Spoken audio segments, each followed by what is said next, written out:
Hey, what's up, guys? This is RoofsByDon, and right now we are on the scoop with Roofers Sidekick. So we're at the Roof Gallery, 420 edition, helping roofers go green, and we've inducted some people into the Hall of Fame. And of course, the talk of the day has been supplements and admin work.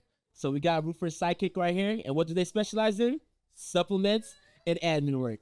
So we're gonna kick it off, and you can start by introducing yourself, and we go from there. Yeah, so I'm Sam, the owner of the business, and I started in the roofing business, first knocking doors. That's kind of where I started, right? So you were a door knocker at Yeah, first? I was a door knocker for 7 years. Okay. That's all I did. What area? So actually, mostly in the Atlanta area to start, and then I actually moved to Memphis chasing a storm. She came back to Georgia, worked a couple storms here. Yeah. So you're a storm chaser. Yeah, yeah. Okay. Through and through. We never really tried to, advertise we're storm chasers, of course. Always tried to get in the local market and kind of live there. So I was in Memphis for 2 years. So that became home for me. Yep. But I think kind of starting, once I finally sort of decided to move on, I actually became a sales manager. So started my own training courses, started training people. I ended up working for a company for 6 months up in Virginia. So they had 22 sales guys when we came in. They were doing around 9 million. After I left, 12 months later, they're at 22 million with only 17 sales reps. So they lost some people, gained a few, we doubled and some. And we weren't even supplementing. I was just teaching sales training. So it was just really organic growth at that point. Nice. It's nice. Okay. And does it matter what the company was that you used to work for? Or you don't want to? Yeah, I won't say. No worries. Okay. Now, as far as for Roofer Psyche, when did that officially start? Yeah, so we've been in business almost 3 years now. Okay, congratulations. Thanks. And actually, it kind of started because a buddy of mine who lives in Mississippi actually was like, hey, I've only ever done retail. Like, he does copper work. Mm-hmm. And he's like, we had a big hailstorm. You know the insurance game. Can you just look at some claims and see what's up? And I was like, all right. So his very, very first claim he gave to us, he was going to be losing like $2,000. He was overpaying on labor for sure. So we kind of solved that problem. But then we ended up supplementing. It was kind of my first time ever doing it for someone besides myself. Mm-hmm. At this point, I'd already started my own roofing business. So I had my own company for a couple of years prior to that. Ended up making him an extra $28,000 on that claim. And he won one claim. Yeah. And he's like, all right, I got three more for you. So in those 3 claims, we made him over $100,000 in profit on 3 claims. And this dude's like, you've got a business. How much do I owe you? I'm like, just like 10%. He's like, what? That's so cheap, He's like, I'm going to make 90, you're going to make 10. I was like, it's all good. Like, it's fine. I'm happy with it, And we kind of just took it on the road. My wife and I do a lot of disaster relief work. Okay. So we volunteer about 6 months out of the year. We just do roofs for free. You guys do it together? Yep, we do it. We do it together. We've actually met a few of our employees there. So like they were doing disaster relief, working on hurricanes in Louisiana. That's real cool. They were there volunteering. We kind of hit up with them and they became really good friends of ours. Mm-hmm. So every single person that we've hired in the business was actually our friend first. So it's been kind of cool. We also have a big thing on hiring married couples because we think that they work really well as a team. Okay. So it's worked really well for us. But yeah, we started with a supplementing thing, started supplementing a bunch of his claims. He told this other guy who's now been our client for basically almost 3 years, like the entire time we've been in business, he's been with us. Mm-hmm. He was going to get out of the industry, and he had one sales rep who had already quit. They'd been doing this for 7 years, this one guy and his sales rep for 7 years, and they were done. And I was like, just give me one chance to bring back your business. And I ended up calling the sales rep. I was like, listen, I'm going to open up your claims for the last 2 years. I'm going to reopen those and supplement all those claims. And the dude's like, are you kidding me? Like, yeah, you just need to go chase down checks. Go chase down checks. He's chasing down checks. He comes back. Now this guy has 12 sales reps in basically 2 years, 2.5 years. We've managed to do that for him. Wait, so time out. So they basically quit. Yeah. And you went to them and you said you're going to reopen their claims? All these claims that had already been paid in full, but they had never been supplemented. So you have 2 years to go back and reopen a claim. Hey, so guys, you hear that? So we just got a golden nugget just now. Hey, so we just got the Roofers Sidekick golden nugget just now. So he said that from 2 I don't even want to picture it. Just say it again. So data loss. Yeah. So 2 years from the data loss, you have that claim can be reopened. So anything that was within 2 years of that data loss, we were able to reopen. Simply just send in an estimate. You're not saying something that got denied. You're saying that it was already paid. The roof was done. The homeowners paid everything. They've been closed out for a year. We're going back. All the sales guy has to do is call your homeowner, say, listen, we just hired this company. They're going to reopen these claims. We're going to try and get extra money. We want to make sure we can get paid that. Are you cool? Yeah, we're cool. We loved what you did. You know, they had good reviews, whatever. So they treated their customers right. Thank goodness. Yeah. Their customers love their salespeople. Understand, or this one sales Because that is an extra step. Yeah. So him and the owner are both selling, you know. But we were able to go back. I mean, it wasn't every claim. You know, the homeowners weren't always cool, but most of them were. You know, and I won't even pretend to give you a number on what it was, but it was enough to convince this guy to get back into sales again. And now he's been with him for 2 more years. That's awesome. Yeah, it's a big deal. So, you know, in my roofing business, we were using a PA, we were using supplement companies, and we were doing the whole thing. My biggest issue in my business was finding the communication always gets lost between the contractor and the supplement company or the PA, especially public adjuster, because they deal with a homeowner. The communication gets lost. What was the last email? How long has it been there? Who's making the phone calls? What's been approved? That whole thing. So a lot of times they don't know what's been approved, and they'll go and install the roof. And then, like, if the contractor goes and installs the roof, and then we say, oh, by the way, we got all the step flashing approved and a bunch of siding work. Oh, we already replaced the roof. Contractor's not going to go back and tear off the roof to redo the flashing. Exactly. We're going to have to just give that money back to the insurance, or they're going to have to just keep it, which we don't allow that to happen. If they're our clients, we're like, no, this is honest. We're going to give the money back. We're not going to charge for it. So that really became a big problem. So we said, hey, what if we ordered your materials and scheduled your crews for you so that you would understand what work needs to be done? Got you. So basically, they hand us the insurance paperwork and a contract. From that point, we supplement, we deal with the insurance, we do all that stuff. If for some reason we're unable to make headway, we can always hand that over to a public adjuster to maybe help us move that forward. So usually we'll say about 3 weeks. If we can't get it in 3 weeks, you know, we might consider going to appraisal or going to a PA. After it's approved, whatever's going to get approved, we kind of move that forward through the process. We order materials, schedule crews, we alert the homeowner. We let the homeowner know when the roof's going to be installed. Every contractor just has like a Google Calendar. We just basically look and see what the dates are with their crew.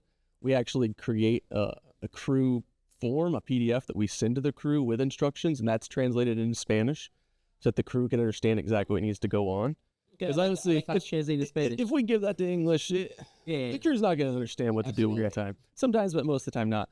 And then once the roof's done, we actually send in the completion of work forms. We're able to get those digitally signed from the homeowner, or we go ahead and fill it out, and all the contractor has to do is get it signed by the homeowner. If we can't get it signed, honestly, 9 out of 10 times we can send it unsigned, and it's fine. They don't need anything as long as we send some pictures. Once that happens, we actually do a payout commission. So we handle payroll for our clients too. So basically, with that, we know what the material costs because we bought it, or we didn't buy it, we ordered it. We know what the crew costs because we scheduled it. Any other materials, we know all those expenses. We know what our fees are because we're the ones charging them. So we build out an entire expense. You add overhead, all your expenses, comes down to what the profit is. If they're 50-50, we split it, we send it to the sales rep.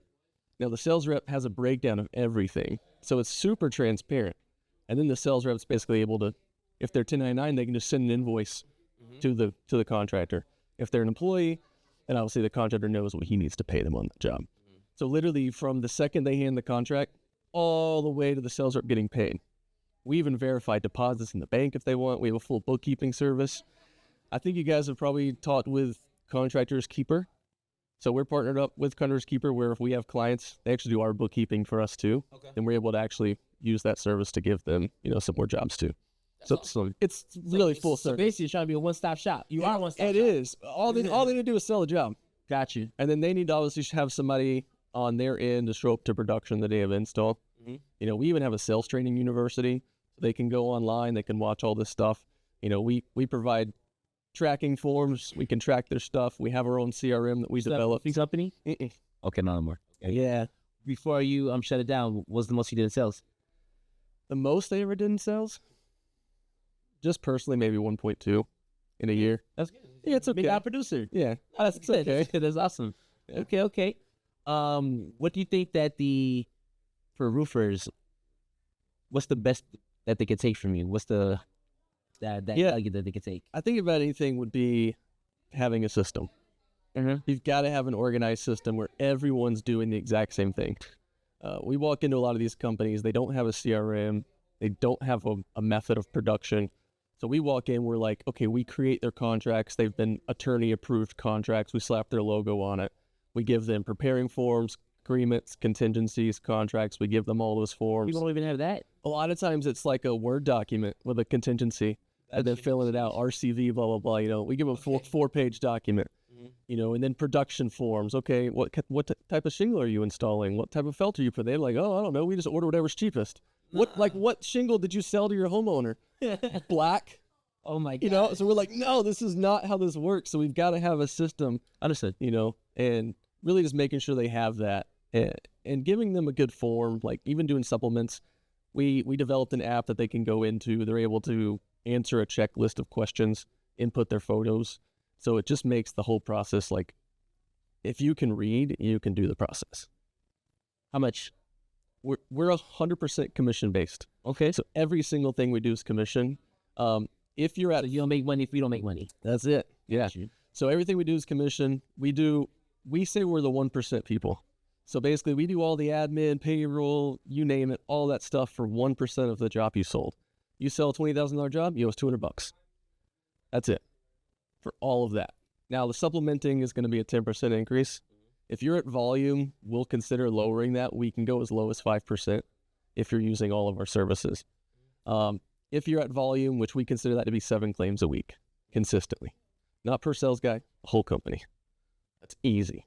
Anybody can hit that. Denials, we'll fight denials between 3 and 5%. So we'll deal with denials. We'll try and get them turned over, which is a fraction of the cost. Like your PA? Yeah, of a PA. And then if it needs to go to a PA, we have PA arrangements. We're looking at maybe 7%. We can send it to a PA. Yeah. So we get the 3, they get the 7. Contractor owes 10%. But you're only at 10% and you still get all those other services with us. Mm-hmm. So, and you get a roof approved. Yeah. I like it. Fully commission based. Where can they find you? Yeah, roofersidekick.com. You can find us on TikTok, Instagram. Just look up Roofers Sidekick. Okay. We're everywhere. We're on TikTok too? Yeah, bro. It sounds good. Okay. Yeah. And then as far as for just for the music for the roofing industry, what's something that say someone's coming into the roofing industry? Like you said, a lot of new people. You said the systems already. Yep. What's another thing that they should be looking out for so they don't bump their head because it's this podcast? I think making sure you understand your commission payout, because a lot of times they don't understand, what does overhead mean? Yep. Oh, it's 15% overhead. Is it off the profit? Is it off the total job? You don't want to get in 6 jobs you've sold and then be like, this isn't what I expected. Mm-hmm. And making sure the company you work for is extremely transparent in that commission. If they're not showing you all the material prices, they're not showing you those receipts, they're not showing you the dumpster receipts, something ain't right. Mm-hmm. We've ran into a lot of businesses where the sales guys have come to these companies we're working for now from somewhere else. Oh, man, for the last decade, they've been double booking these dumpsters, and I didn't even know it till 6 months ago. You know, that double billing dumpsters. And that adds up. If you're double billing a dumpster, but it's only $300. But 300. You do that on 300-400 jobs. It's a lot of money. A lot of money. You know? So I think just having full transparency and then tracking your numbers, I don't think that can be stressed enough. Mm-hmm. If you don't know how many doors you should be knocking on and how many roofs you're getting on based on how many doors you're knocking, you're never going to be successful. Exactly. No, I 100% agree with that. Guys, you got to be on the numbers. You got to make sure that you're paying attention to your business, how many doors you're knocking, how many talk-tos, how many actual ones went to inspections, how many ones went to claims, went to the actual build, and everything like that. So that way we can have a gauge of what we're doing. I will drop one little nugget. Maybe I shouldn't drop this because it's kind of my secret. If you watch our TikToks, I tried to give it away not long ago, and our TikTok guy was like, "What are you doing? Don't tell people that." Okay. So he's not here today. He's not here. Good. The Roof Gallery exclusive. He's not here today. So if you look in manufacturing specifications, and I think John the Roof Pro is probably going to be like, finally, someone's talking about it. He loves this kind of stuff. Felt paper, right? If you read it, most the manufacturers say the felt paper has to run 4 inches up the sidewalls behind the flashing. Well, if that's a code requirement to meet manufacturing specifications. That's required by code. Mm-hmm. So now that becomes code if you're using that manufacturer and you can prove it. Mm-hmm. The only way to get that felt paper 4 inches up behind that flashing is to start removing siding. There's no way to do it. Now you're automatically adding siding. And if it's hardy plank or cedar, you're adding painting. You're adding extra flashing. All of this extra work that now needs to be done everywhere the wall touches a roof. It kind of makes O&P almost like an instantaneous thing. And it adds a ton of value. So we have really cool ways of doing it where we can just basically cut parallel to the roof. We don't need to like take off siding, put it all back. We just cut parallel to the roof up 6 inches, then go back with a 1x4 trim board, paint that, put some Z-cap flashing on it. Nice, nice. Brand new flashing every time. Hey, we getting the exclusive straight from the roof gallery. Okay. Yep. So Roofers Sidekick is in the building right now. I feel like they're my sidekick right now, so they make sense, you know. I love it. I love it. I really feel like that was it. We keep it nice, short, and sweet right now. Thank you. Make sure that you guys tune into the Roofers Sidekick. Go on all social media platforms, Instagram, TikTok. Yep. You said TikTok. Yep. You guys on LinkedIn? Yep. All right, so make sure that we follow. I'm going to connect with you guys today. Thank you. And I really appreciate you guys for stopping by. Yeah, thank you. Make sure that you guys book an exclusive VIP tour. We will. Thank you. Sounds good. Sounds good. Hey, so the man of the hour right here, make sure you guys follow Roofers Sidekick.